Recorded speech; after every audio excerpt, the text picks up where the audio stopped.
I'm going to finish up today on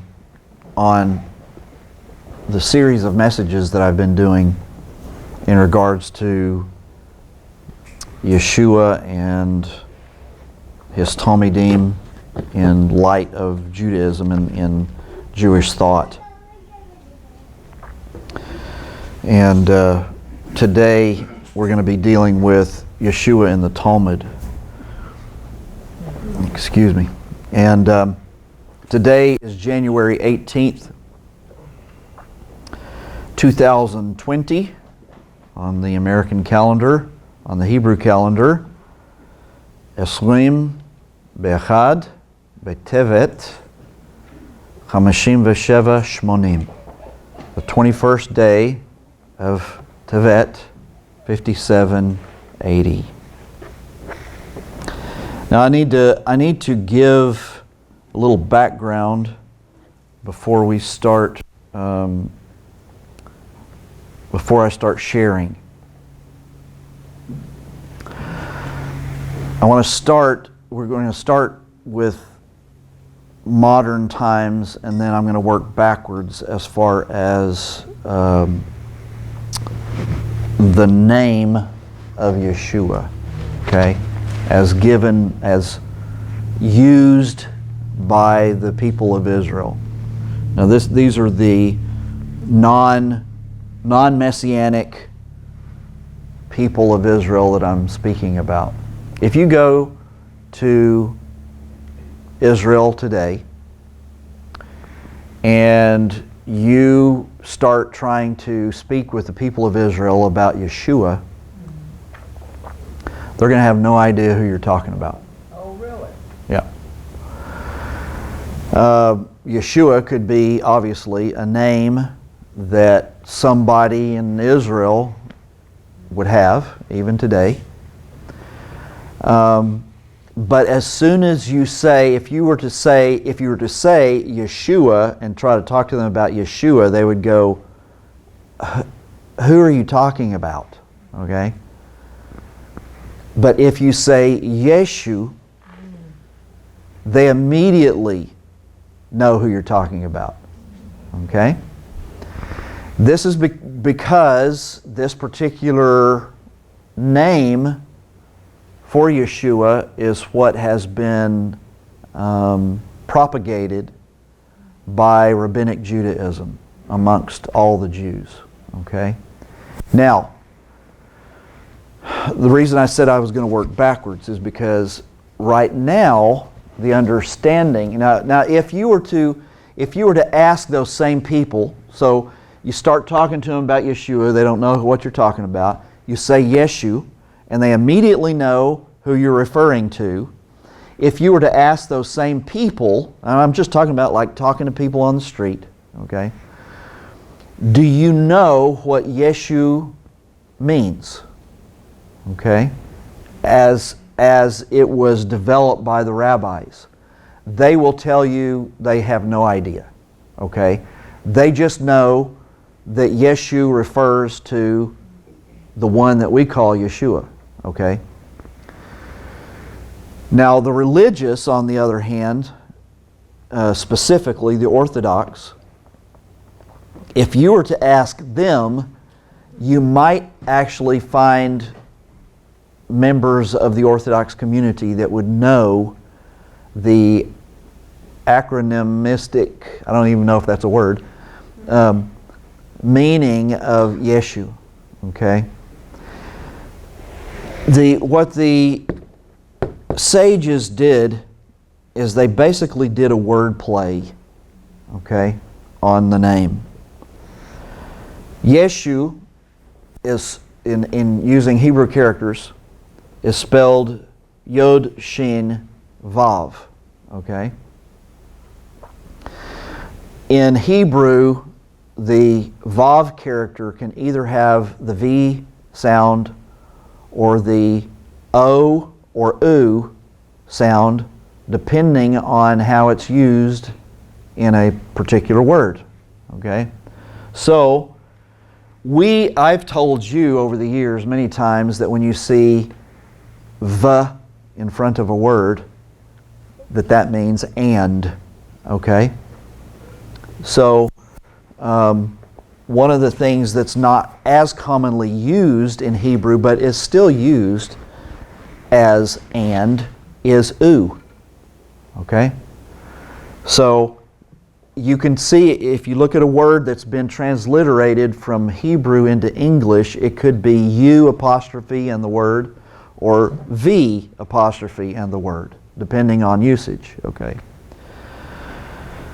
So because of this Vav, the character Vav can either being the V sound or the U or O sound, they took these letters for Yeshu.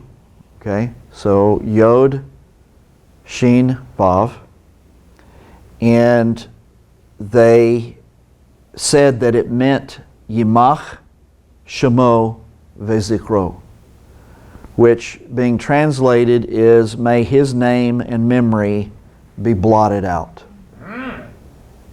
Okay, obviously a very anti-Yeshua sentiment behind that.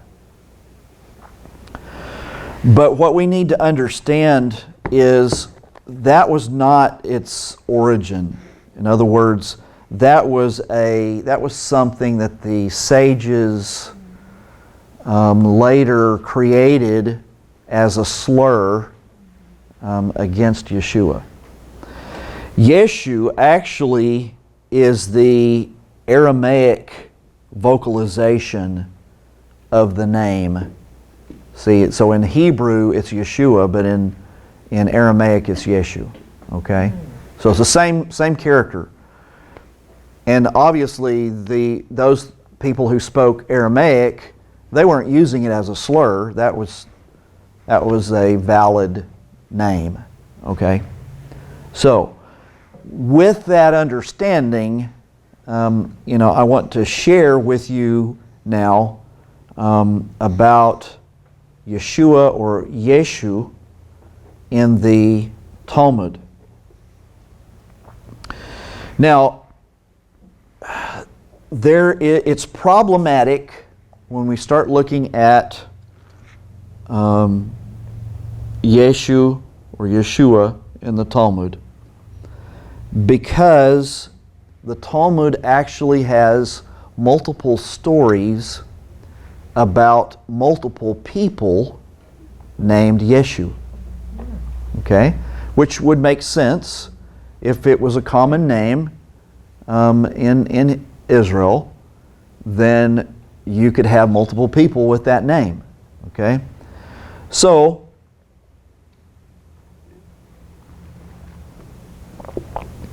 this is like, the documentation I have here is 30 pages long. We're not going to be able to cover 30 pages, okay?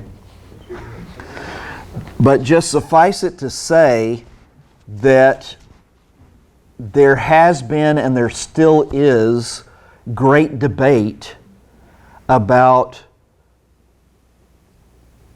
these different stories that name a Yeshu, whether it's actually talking about Yeshua from Nazareth, the Yeshua that we know, or if it's talking about someone else. Some of them we absolutely know it's talking about someone else because that individual existed in a time period that was other than the Yeshua that we know. Okay? So, for example, in the Talmud, it mentions Yeshu ben Pandera ben Stada's stepfather.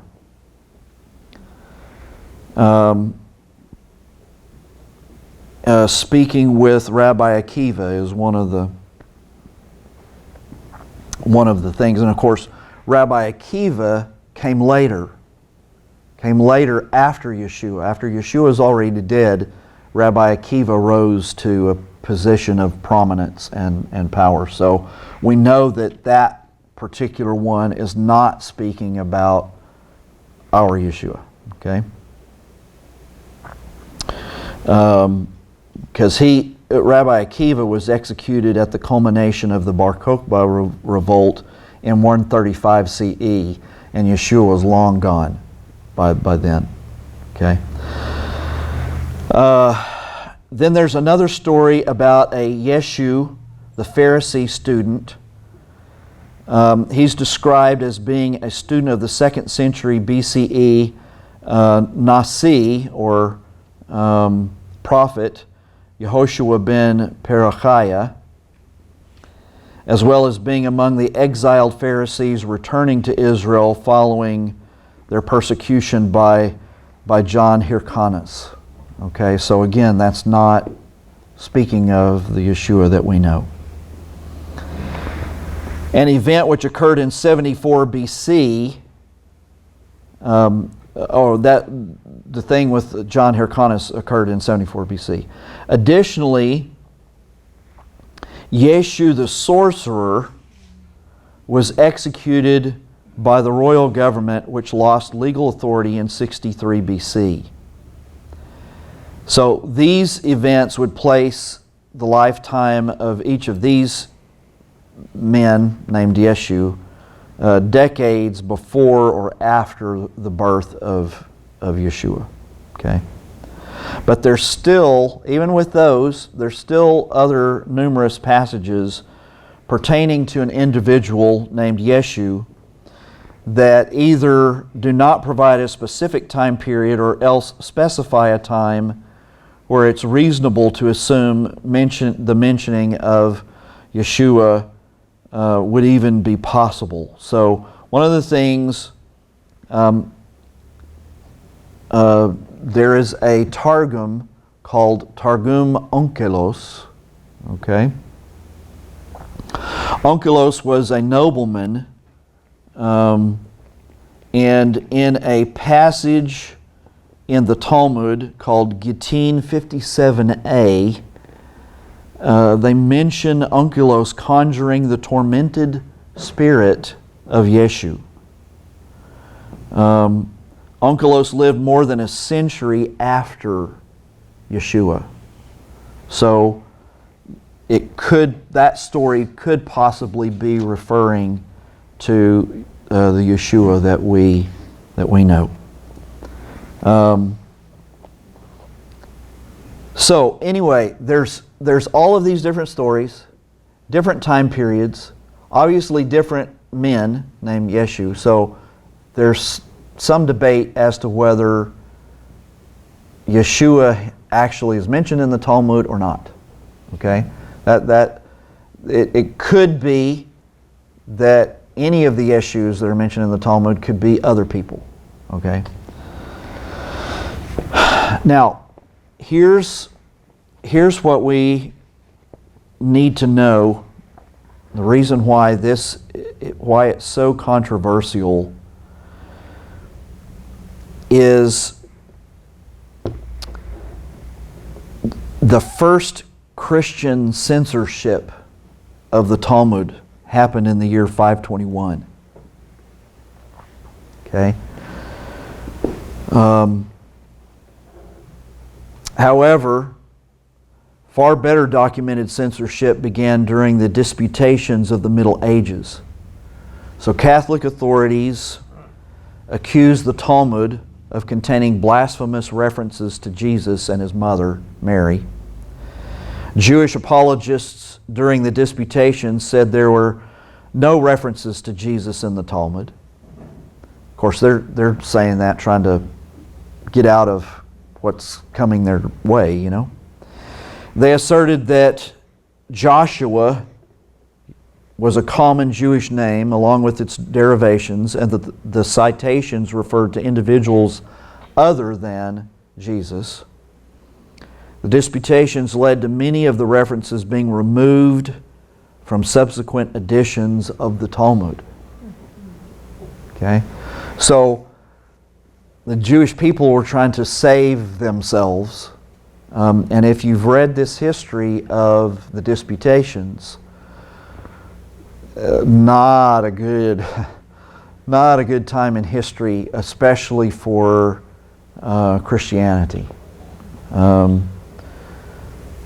there were multiple events where they basically were debates. They were forced debates by the Catholic Church with the sages, the current sages of Israel, all trying to promote the superiority of Christianity over Judaism. Okay? Yeah. Still going on. What I want to mention, though, in the midst of all of this, what I want to talk about is, I believe that some of these references are about Yeshua. Okay? Because in some of the passages, he's referred to Yeshua HaNotzri. Well, that was a very specific title giving to Yeshua. The Yeshua that we know from our Bible. Okay? So, when it specifically referred to Yeshua HaNotzri, I believe those passages had to do with the Yeshua that we know. However, even with that said, you need to understand that those passages are not in any way flattering. Okay? Just as Christianity was trying to assert its own supremacy over Judaism, Judaism did the exact same thing, trying to assert their supremacy over Christianity. Okay? So any reference to Yeshua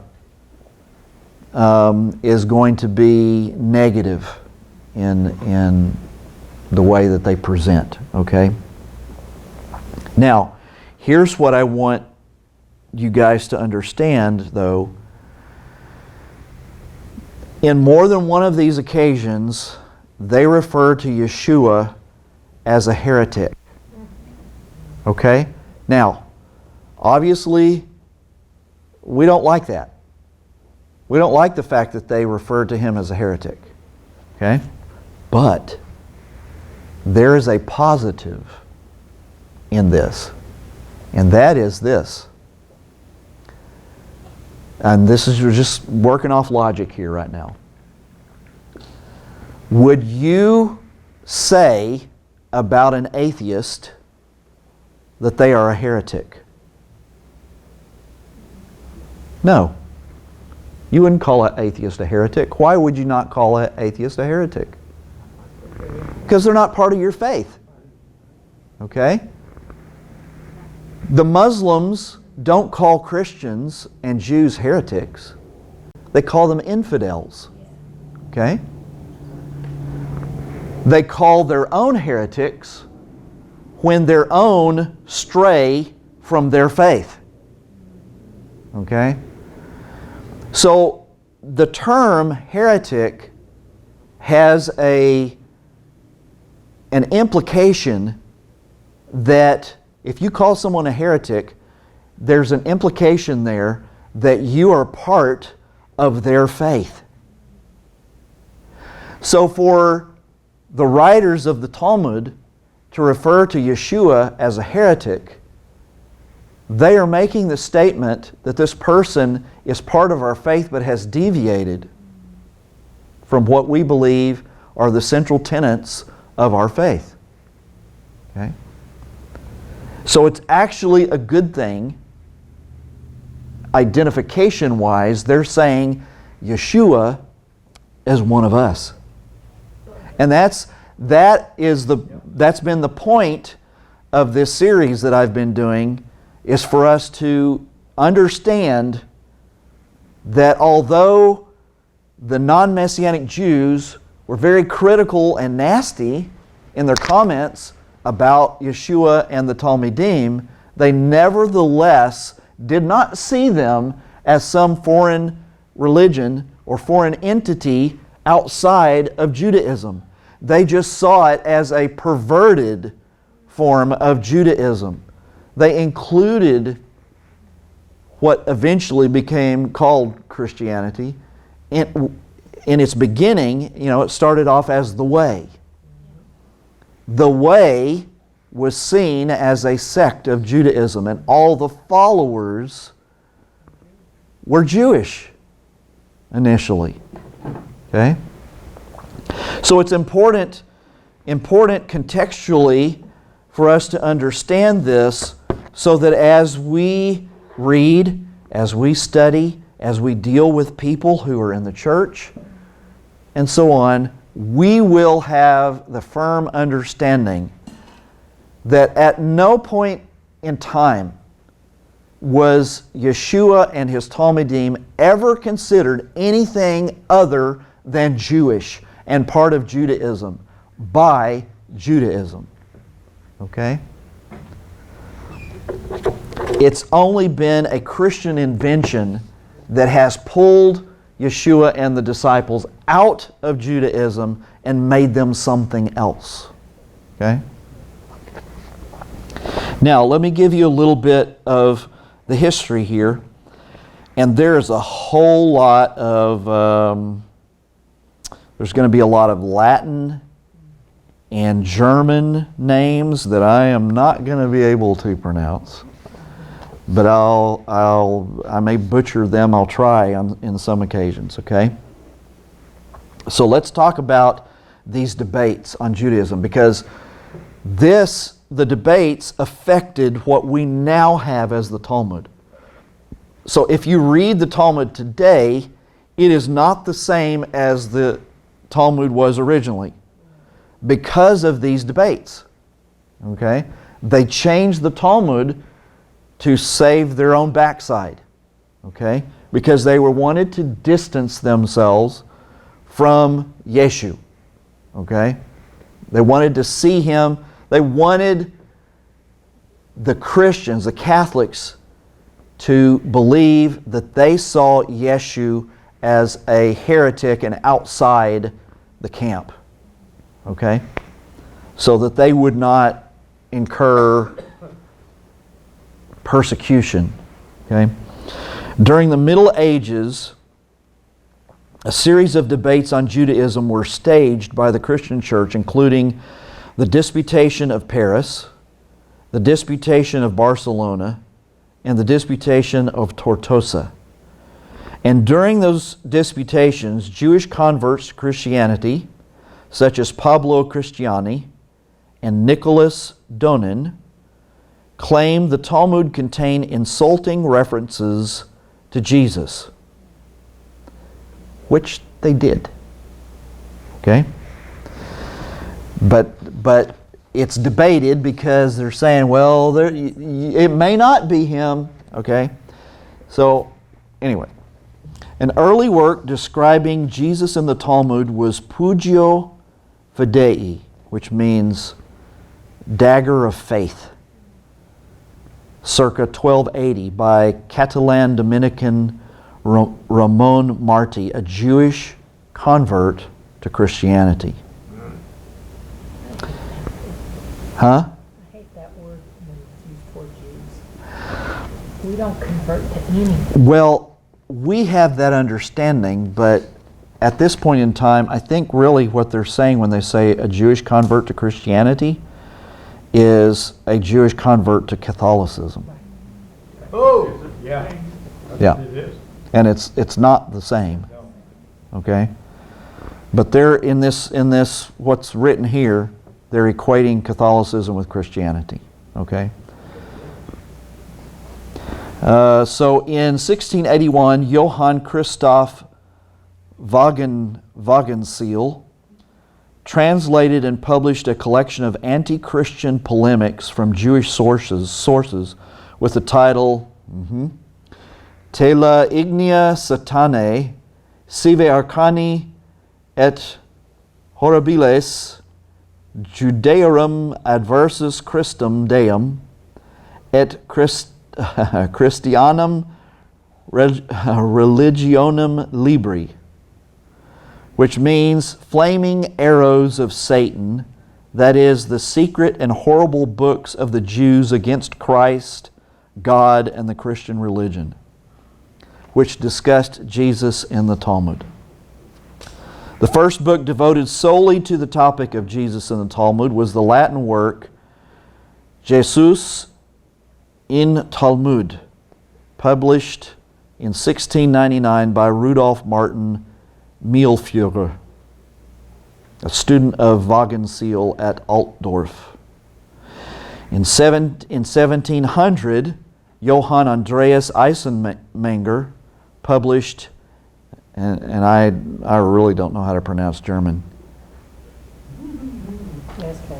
Entdecktes Judentum, or Judaism Unmasked, which included descriptions of Jesus in the Talmud and which would become the basis of much anti-Semitic literature in later centuries, such as the Talmud Unmasked, written in 1892 by Justinus Bonaventure Praniatus. Okay.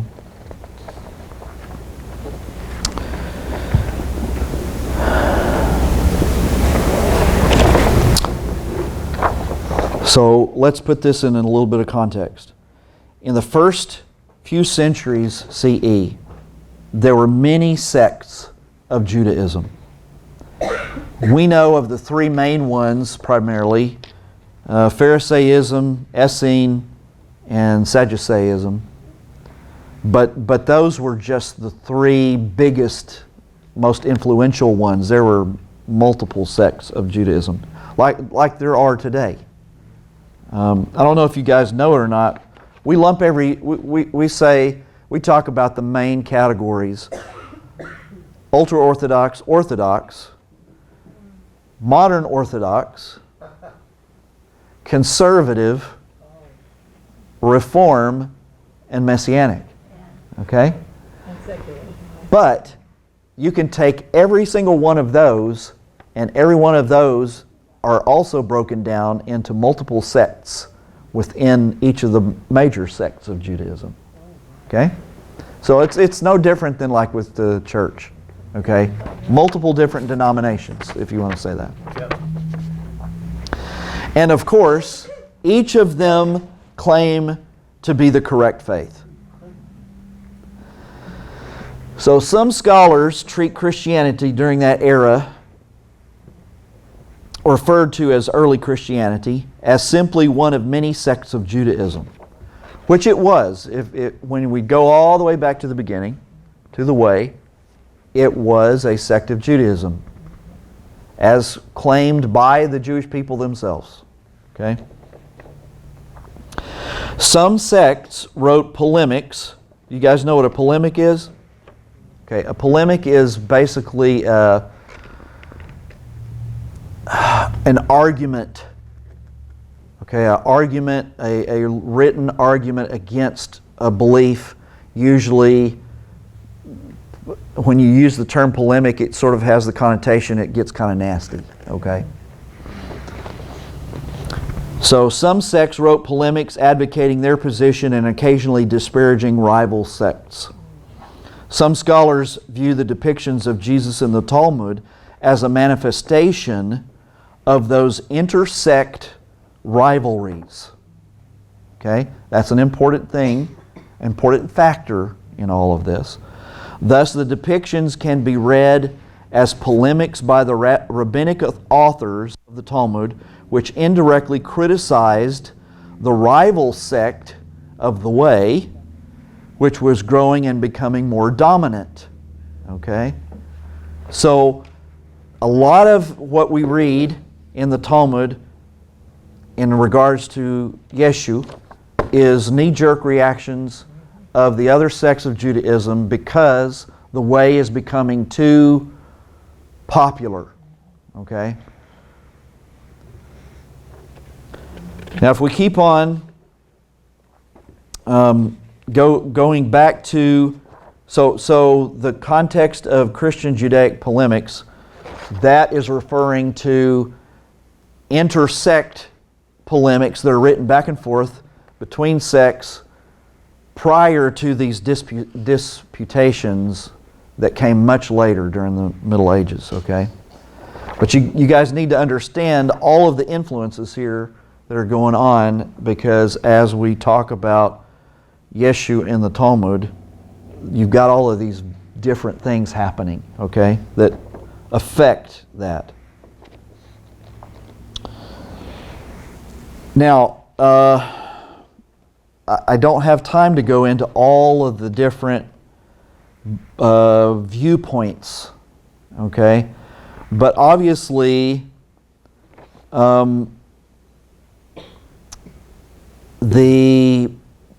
sages, by and large, believed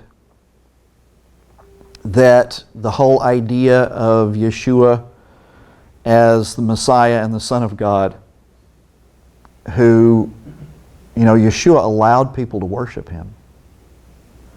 And he identified with the Father. He basically said, I and the Father are one. Okay? So, as far as Judaism was concerned, that was called avodah zarah, which is, in essence, idolatry. Okay? So, and many of the believers were arrested for minut, which is heresy, because of believing in Yeshua. Now, between 1239 and 1775, as we read earlier, the Catholic Church at various times either forced the censoring of parts of the Talmud that were theologically problematic, or the actual destruction of copies of the Talmud. The Catholic Church would go into different areas, round up the Talmudic books in the various synagogues and yeshivot, and pile them up and burn them. Okay?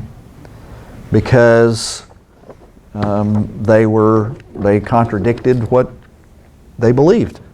So,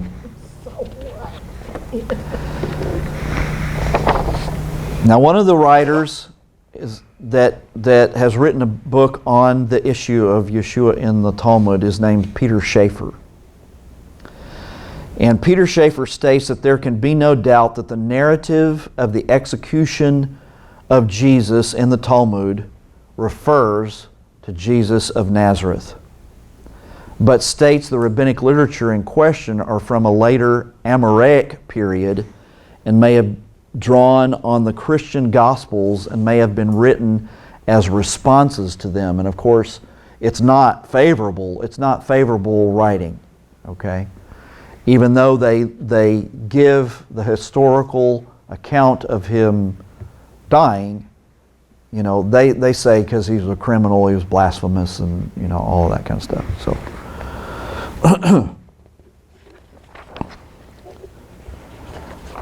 I tried to highlight some sections in here that I could share with you guys within a reasonable amount of time. So, some of the sections actually refer to Yeshua as a Torah teacher.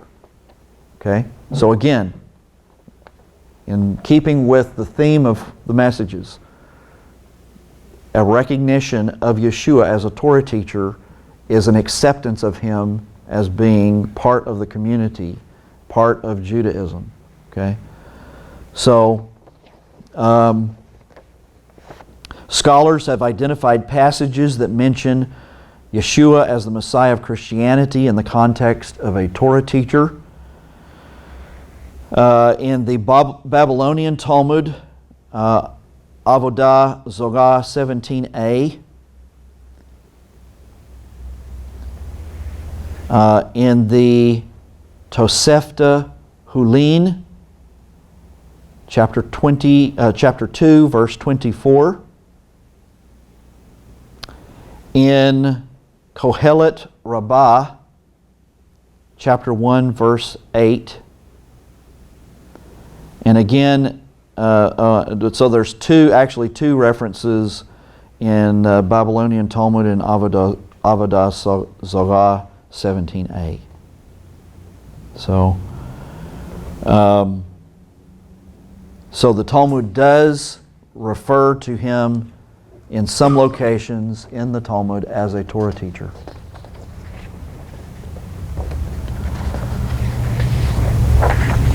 which is that's very significant, okay, admission. Because if you were teaching something else, you would not be referred to as a Torah teacher, okay?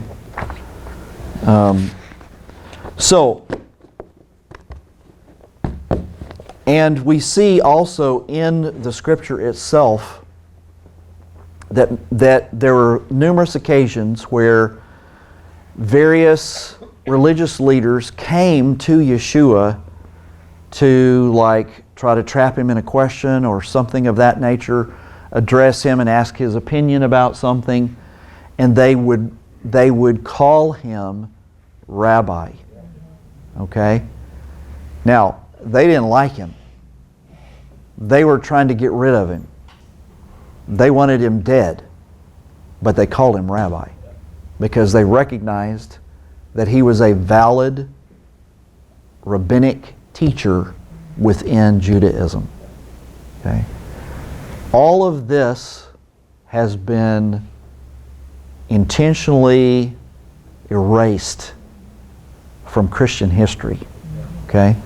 Because they wanted to paint a Jesus that was other than Jewish. Now, nobody ever taught what he actually was. They didn't want you to think he was Jewish, okay? So, as we close out this series of messages, I think that we have done a good job, at least in the few messages that we've had, of establishing that historically Yeshua and the Talmudim were always seen as being part of Judaism. They were not ever seen as being outside of Judaism, and in fact their deaths at the hands of the Romans because they were Jewish is probably one of the biggest historical proofs of the fact that they were, and that they never were anything other than that. So as we read, a lot of you are coming from church backgrounds where you, in essence, were taught. They might not have gone out of their way to say Jesus wasn't Jewish or anything like that direct, but certainly the way that they taught you gave you the idea that he was something other than Jewish. And so it's important as we read to change, to put on different glasses, to read with different eyes, different understanding than the way that we were taught when we were growing up. Okay?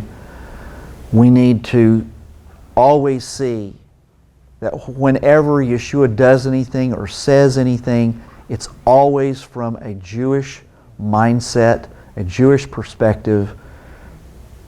It always has to do with Israel. It always has to do with the Jewish people.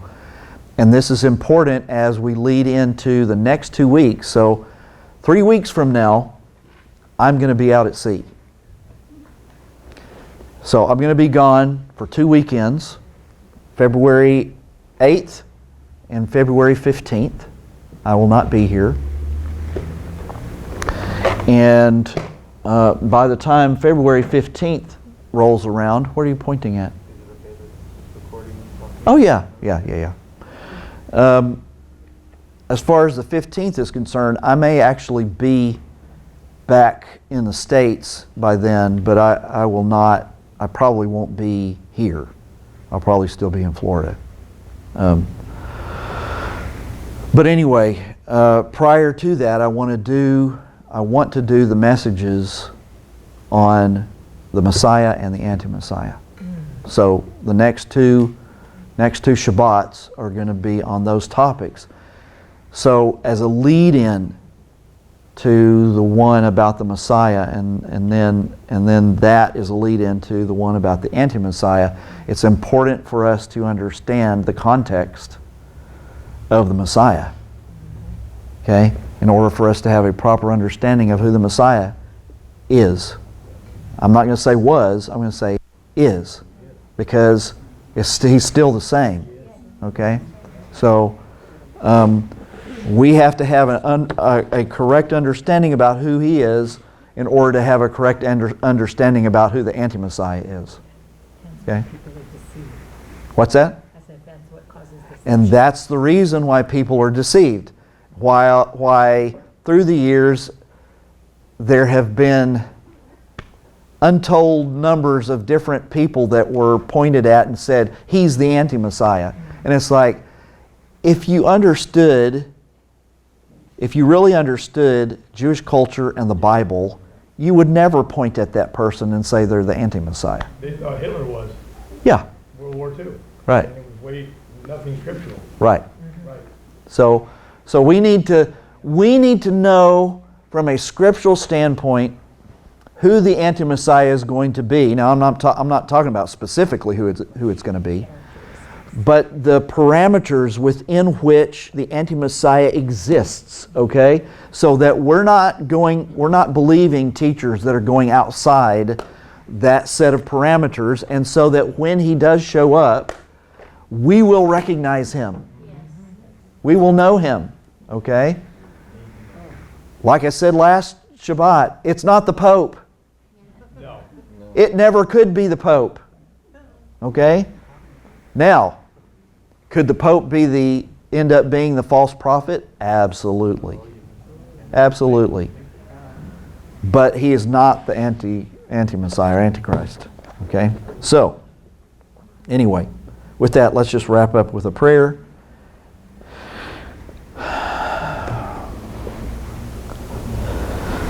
Father, as we do this, some of it is actually quite academic and not overly spiritual. But Father, we have to have an understanding of the academic aspects of this, the historicity of everything that has happened in regards to Yeshua the Messiah. Because it's crucial to our understanding of what is to come. So Father, as we go through this, I pray that you'll open our minds and help us to grasp what is being presented, even if it's not highly motivational and sometimes a little dry. Father, help us to retain even the factual information, because it all plays a part in having a correct understanding of you and of what you're about to do in the earth. In Yeshua's name, amen. The Lord bless you and keep you. The Lord make His face shine on you and be gracious to you. The Lord lift up His countenance upon you and give you peace. Yevarechek Adonai v'yishmarecha.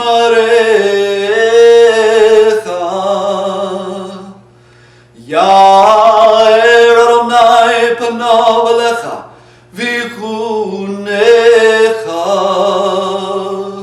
Isa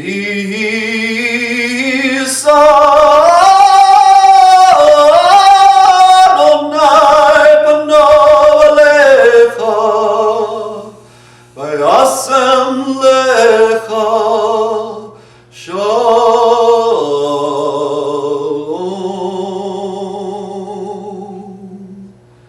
B'shem Yeshua Mishikenu Adonenu Tzidkenu Yeshuatenu Sar Shalom. In the name of Yeshua, our Messiah, our Lord, our righteousness, our salvation, the Prince of Peace. Amen.